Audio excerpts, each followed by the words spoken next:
Good day, my group and I will be presenting the water cycle. I'm Ntuli Mamelo Munyani.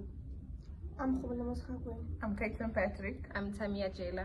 I'm Thabiso Maseko. And I'm Leraton Tapo. In this presentation, we will outline our teaching strategies, lesson phases, and our resources, demonstrating how we will engage our learners and ensure a solid grasp of this concept. Let's dive in and explore how we will plan to make the water cycle an easy lesson for our learners.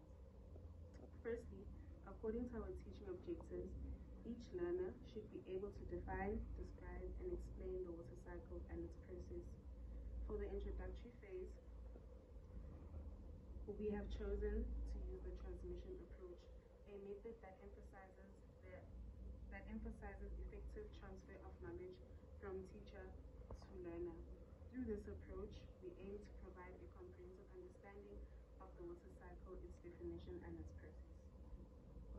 For the teaching and learning phase, we will be using the discovery approach. This approach enables us to have an open discussion whereby we will be asking questions such as how is being formed and where do patterns go, and so forth. We aim to encourage active learning, critical thinking, and a deeper understanding of the water cycle concept. The water cycle model helps learners understand the continuous process of water evaporation, condensation, precipitation. By creating this visual representation, learners engage with the concept and develop critical thinking skills. This model connects learners to real-world environmental issues. Hello? Okay, as I conclude, the approach that is going to be used is interaction approach, whereby learners will be encouraged for thinking, for critical thinking and problem solving.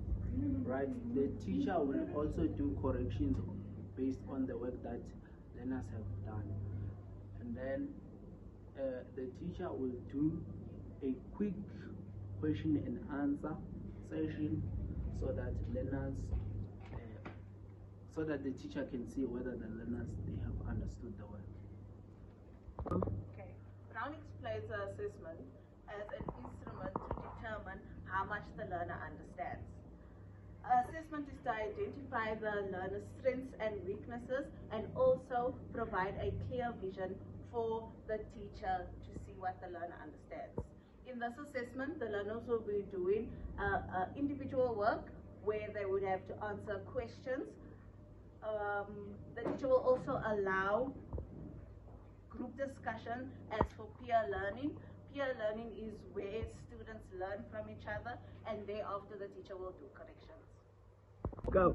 We have reached the end of the lesson, and for this part we are going to be doing a test for the learners to see how much the learners have understood.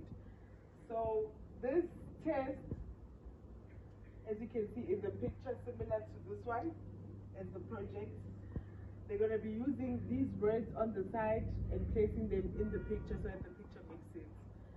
That is the end of our lesson. Thank you, everyone.